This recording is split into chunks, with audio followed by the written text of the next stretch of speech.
So let's see about making of the Indian Constitution.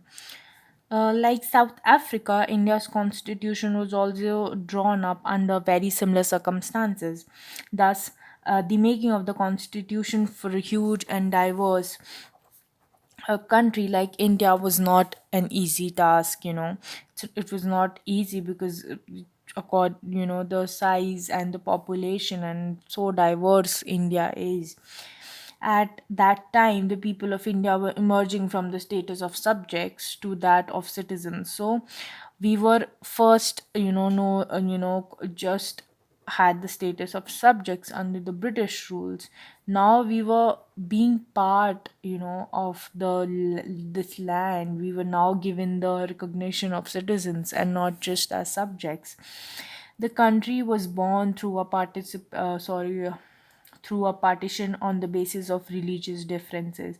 So that's the status past, part, of our independence, that our country, not our matlab, the division of a country was done on the basis of religious differences.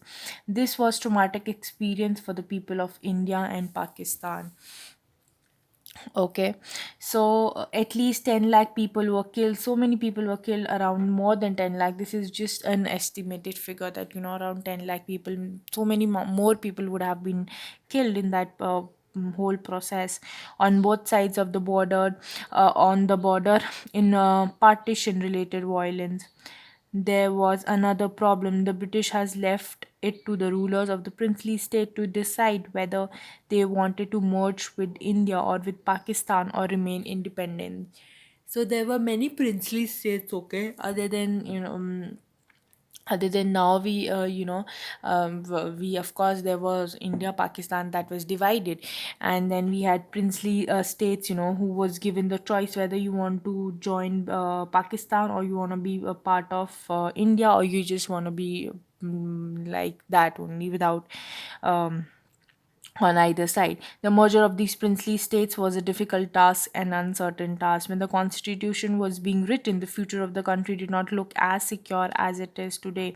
The makers of the constitution had anxieties about the present and the future of the country. So just imagine, the country is already, at a part of such insensitive issues, because the country's just been divided, and that too on religious grounds.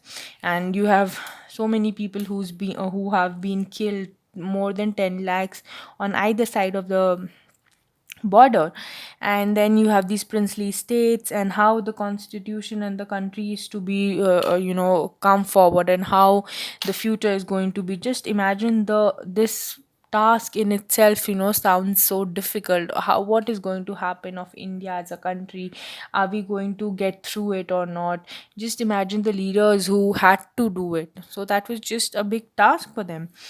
So speak to your grandparents or some other elders in your locality. Ask them if they have any memories. So you can ask if they remember any memory, like what did they heard in the yeah, this thing, radio channels, or what, because TVs, televisions were not back then there. So ask them what was there on the radio, on how did everything happen in their locality. Maybe your grandparents would know that. And what were the fears and hopes of the country at that time? Discuss this. So you can ask your grandparents and then discuss. So yeah, the next part is this, the the path to constitution. How did this, path matlab rasta, this to constitution came about? Let's see.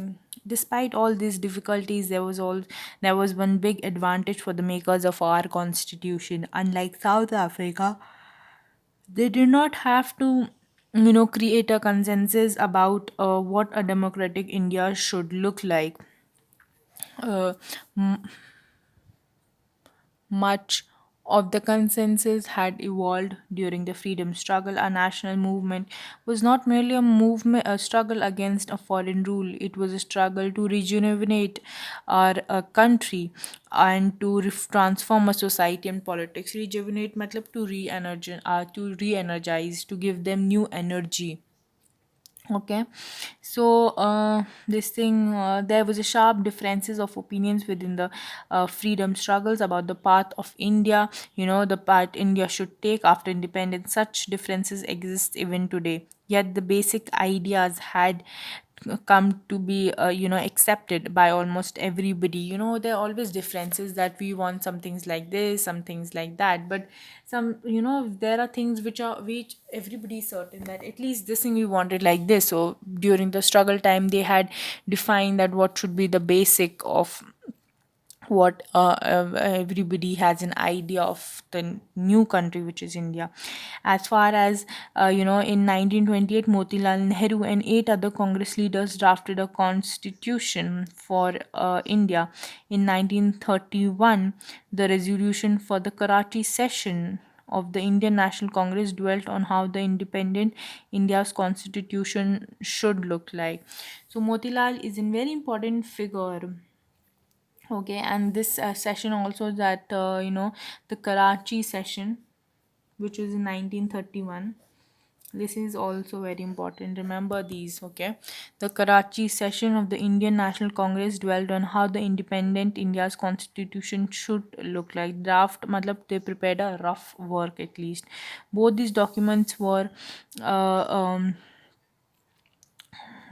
this thing were committed to the inclusion of universal adult franchise, right to freedom and equality, and to protect the rights of minorities in the Constitution of Independent India. Thus, some basic values were accepted by all leaders much before the Constituent Assembly had met to deliberate on the constitution. So we can already see that in this thing 1931, the resolution of in the Karachi session of Indian National Congress, the draft was prepared for how the constitution of India should look like. The basic values, okay, this all were made.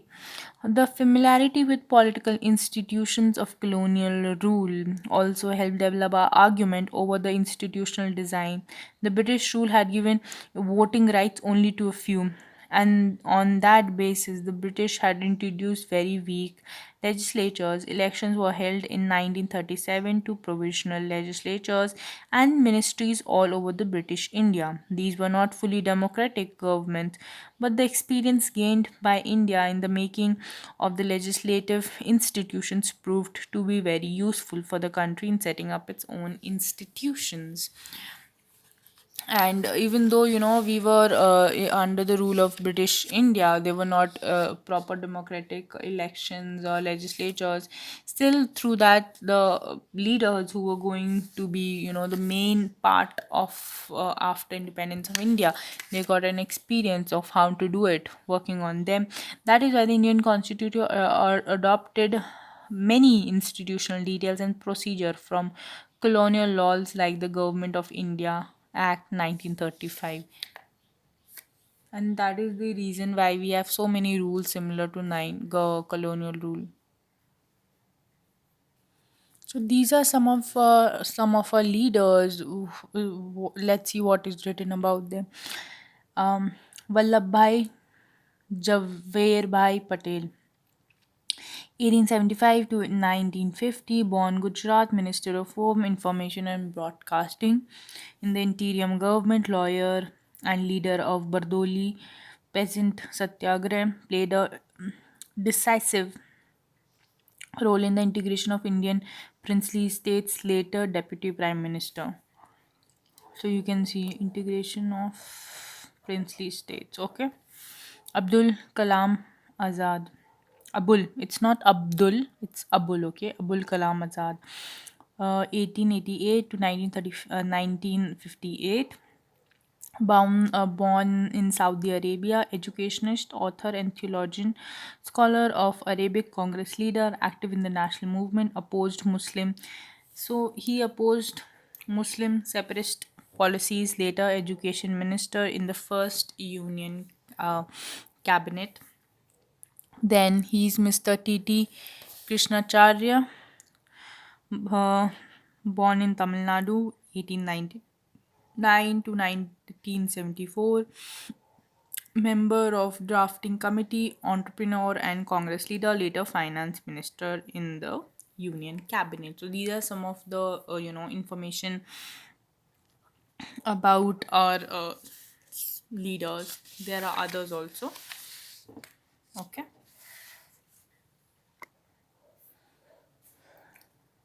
Years of thinking and deliberation on the framework of the Constitution had another benefit. Our leaders gained confidence to learn from other countries, but on our own terms. Many of our leaders were inspired by the ideals of French Revolution, the practice of parliamentary democracy in Britain, and the Bill of Rights of the US.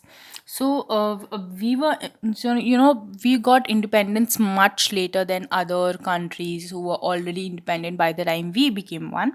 So that also gave us a time to learn the best practices, you can say, from other countries who's already achieved independence. So some of the countries which inspired us was of course the French Revolution. A lot of our ideals were taken from French Revolution. The practice of parliamentary democracy, how the system of parliament and everything was taken from the Britain. Okay, then the Bill of Rights, that how citizens have rights were taken from the United States. The socialist revolution in Russia had inspired many Indians to think of a system, um, to think of shaping a system based on social and economic uh, equality. Yet they were not simply imitating what others had done. So it was not like some people say that our constitution is a cut copy paste of other countries, but that's not true. We were taking the best practices and making it um, changing and modifying it according to the terms of how they can be adapted in India. So that's not really cut copy paste. Yes, we agree that we were inspired because they were the best practices which they had adopted, and it's always nice to be inspired from somebody. Um and also the credit was always given to them that yes, we were inspired from your these rules of the constitution, or how your country functions in this particular way. Okay, at each step they were questioning whether these things suited our country, and it we were always this question that was always debated, whether this particular thing that we adopted from other countries, does it suit our country or not. All these factors contributed to the making of our constitution, and that's how our constitution came about. Let's see about the Constituent Assembly. Who then were the makers of the Indian Constitution? You will find here very brief sketch of some of the leaders who played an important role in making of the Constitution. So these were the important some of the important leaders who made a big part in the drafting of our constitution. Find out more about the members of the Constituent Assembly from your own state region who is not mentioned here. You can make collect a photograph or make a sketch of that leader, write a short note on him or her following the same style. Birth year, death year, place of birth, political description and everything, activities and the role played by them. The drafting of the document called the Constitution was done by an assembly of elected representative called the Constituent Assembly. So this drafting was done by an assembly of elected representatives. So whoever was already elected, it wasn't represented b- constituted by them, and then it became like in Constituent Assembly, which would actually do the other activities in coming up with the constitution. Okay, elections to the Constituent Assembly were held in July 1946. So elections to the Constituent Assembly, who will be part of our Constituent Assembly to make the draft, was held in July 1946. Its first meeting was held in December 1946. Soon after the country was divided into India and Pakistan, the Constituent Assembly was also divided into Constituent Assembly of India and that of Pakistan. The Constituent Assembly that wrote the Indian Constitution had 299 members. Okay, so there were 299 members who were part of the Constituent Assembly to come up for the Constitution of India, but it came into effect on 26th sorry, wait, the assembly adopted the constitution on 26th November 1949, but it came into effect on 26th January 1950. So our constitution was adopted on 26th November 1949, but it came into effect on 26th January 1950. To mark this day, we celebrate January 26th as Republic Day every year. And this is the reason why we celebrate January 26th as a Republic Day, because on that day our constitution came into effect. Why should we accept the constitution made by this assembly more than 50 years ago? We have already noted one reason above. The constitution does not reflect the views of its members alone. It expresses a broad consensus of its time. Many countries of the world have had to rewrite the constitution afresh. Just we've seen the example how Nepal wanted a constitution for itself because the basic rules were not accepted to all the major social groups or political parties. In some other countries, a constitution exists as a mere piece of paper. No one actually follows it. The experience of our constitution is different, but when you talk about our constitution, the case is very different. Over the last half a century, several groups have questioned some provisions of the constitution, but no large social group or political party has ever questioned the legitimacy of the constitution itself. Yes, there has been debate and on some of the provisions of a constitution, but no one actually, in totality, nobody has questioned that this constitution is itself wrong, or it doesn't suit our country India. So nobody has this thing, they have never questioned the legitimacy. Matlab, they recognize it as a book of laws and everything, that how our country and how our citizens of this country India has to be governed and what are the rights and everything. So this is an unusual achievement for any constitution. The second reason for accepting the constitution is that the Constituent Assembly of it represents our people, the people of India. There was no universal adult franchise at that time, so the Constituent Assembly could not have been chosen directly by all the people of India. So there was no even right to vote, that this thing. um, since there's no right to vote, so they were not even that it was feasible for the people of India to directly choose the members of our constitution. Okay, it was mainly elected by the members of the existing provisional legislature. So whoever were the part of the members of the existing, of that time provisional legislator, the ones we mentioned earlier, they became, to elect. This ensured a fair, and this is why we say that it was a fair geographical share of the members. Fair geography, it is very important. Okay, fair geographical share of the members from all the regions of the country. The assembly was dominated by the Indian National Congress, the party that led India's freedom struggle. But the Congress itself included a variety of political groups and opinions. The assembly had many members who did not agree with the Congress. In social terms too, the assembly represented members from different language groups, classes, religions, and occupations. Even if the Constituent Assembly was elected by universal adult franchise, its composition would not have been very different. So, the best part about having this our Constituent Assembly was that, firstly, it represented a fair geographical share of the members from different parts of the country.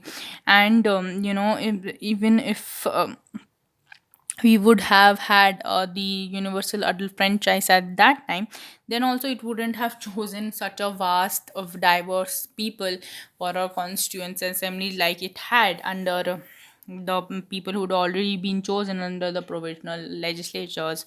So that was the best, benefit out of it. Finally, the manner in which the Constituent Assembly worked gives the sanctity to the Constitution. The Constituent Assembly worked on a systematic, open, and consensual manner. So it was a very systematic, open, and consensual. Matlab everybody coming to a common ground, agreeing manner. First, some basic principles were decided and agreed upon. Then a drafting committee chaired. So there was then a drafting committee, chaired by Dr. B.R. Ambedkar, prepared a draft constitution for its discussion. Several rounds through discussions took place on the draft constitution, clause by clause. More than 2,000 amendments were made. The members deliberated for 114 days spread over 3 years. Every document presented and every word spoken in the Constituent Assembly has been recorded and preserved. These are called Constituent Assembly debates. When printed, these debates are 12 bulky volumes. Okay.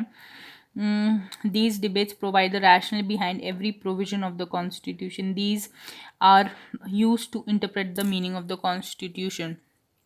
So, over 3 years, our constitution, overtaking a time interval of 3 years, our constitution finally came into existence, and it was 114 days spread over 3 years. Every word, every single word that's been spoken in why we want this and why not has been debated.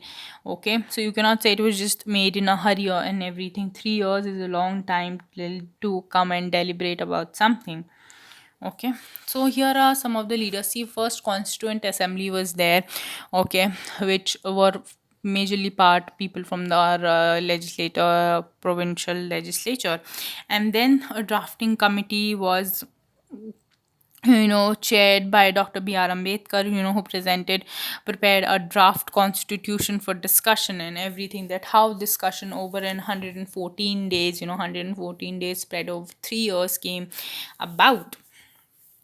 So let's see about some of the members, important members of. There are others also, but yeah, some of them are mentioned here. Rajendra Prasad, 1884 to 1963. Born in Bihar, chairman of the Constituent Assembly, lawyer known for his role in the Champaran Satyagraha. So his role was very important in Champaran Satyagraha. Three times the president of Congress. So he was the president of Congress three times later. He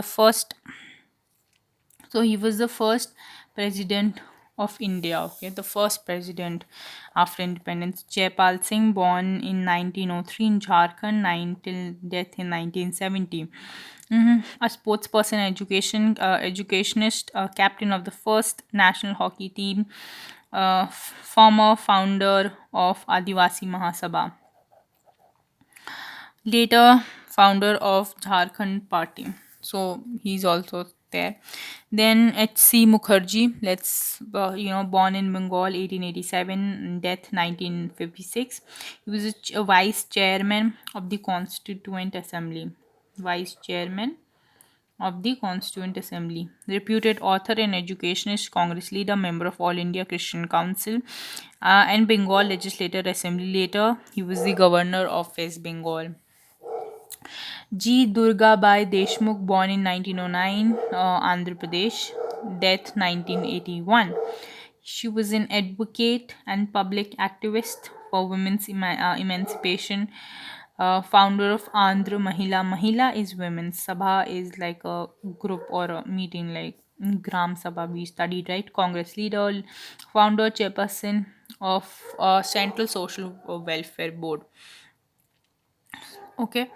Read the information about the makers of the constitution given in the sidearm. You need to memorize. There's just examples and support to give the statements. Just give examples from these to support the following statement. The assembly had members who were not with the Congress. The assembly represented members from different social groups. Yes, we can see how Whether we talk about the sports person here who was the captain of first national hockey team of India, Mr. Jaypal Singh, or we talk about public activist and advocate G. Durgabai Deshmukh. Members of the assembly believed in different ideology. Yes, we can see somebody who's believing Christian in entity, somebody who's a Adivasi is we've already studied, like now it is known as scheduled tribe. Okay, members of the, yeah, it's not necessary that they were part of the Congress, because this person Jaipal Singh was not from Congress, and even okay, he was from Congress, but yeah, like it's not necessary that they were only part of the Congress party. See, Congress, what is you see Congress now, it wasn't the same back then, but back then, uh, before independence, Congress played a very major role in getting India independent, from the rule of Britain, guiding values of our Indian constitution. So what values are there which guides our Indian constitution? In this book we shall study the exact provisions of the constitution on on different subjects.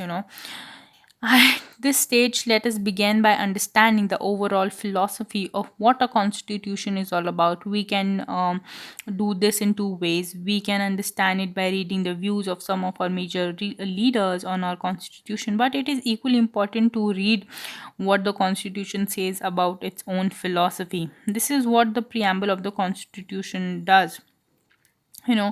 Of course there were leaders who had who had views about our constitution and everything, but let's see what constitution mean it in itself. Let us turn to these one by one. First, the dream and the promise. Let's see. Some of you may have noticed a name missing from the sketches of the makers of the Constitution, Mahatma Gandhi. He was not a member of the Constituent Assembly, yet there were many members who followed his vision years ago. Writing in a magazine, Young India, in 1931, he had spelled out what he wanted the constitution to do. So if we know the father of a nation is Mahatma Gandhi, but he was not part of the Constituent Assembly, which was making the which was responsible for drafting our constitution and everything. So he's Mr. Baldev Singh, born in Haryana 1901, and died in the year 1961. A successful entrepreneur and leader of Panthik Akali Party in the Punjab Assembly, a nominee of the Congress in the Constituent Assembly, later the defense minister in the Union Cabinet. Okay, so let's see what did Mahatma Gandhi wanted in his, what was his idea of the constitution that could he said it in an article in Young India magazine. I shall strive for a constitution which will release India from all thraldom and patronage. I shall work for an India in which the poorest shall feel that it is their country, in whose making they have an effective voice, and India which in which there shall be no high class, no and low class of people, and India in which all communities shall live in perfect harmony. There can be no room in such an India for the curse of untouchability or the curse of intoxicating drinks and drugs. Women will enjoy the same rights as men. I shall be satisfied with nothing else. So this was in a piece from what you wanted to see in the constitution. So we can see yeah, saying that according to what Gandhi wanted, that there should be uh, India should get itself free from all the tradlon and patronage from the past. And even the poorest, this country, the constitution should make feel that this country belongs to everybody, and they have effective voice, in which there is no high class and low class. Everybody are uh, equal, and there's perfect harmony. There's no room for there's no room for untouchability, saying there shouldn't be untouchability, there shouldn't be intoxicating drinks and drugs, and they should have this, people irrespective of gender should have the same rights. And this is what I want, and I won't be satisfied with anything less than this. This dream of an India that has eliminated inequality was shared by Dr. B.M. Ambedkar, Dr.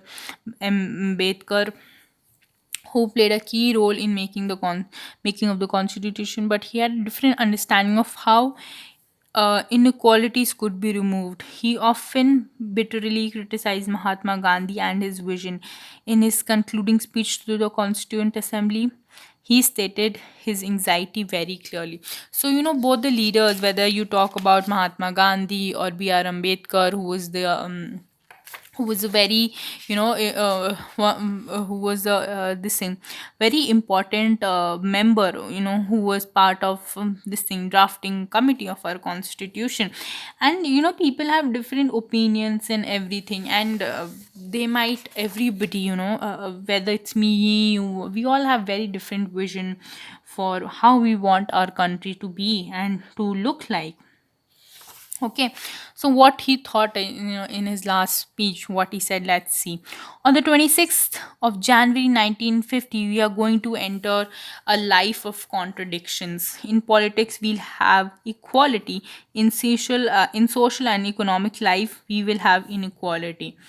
So he's talking about that there will be equality in politics, but in social and economic life, there's going to be inequality. In politics, we'll be recognizing the principle of one man and one vote, and one value.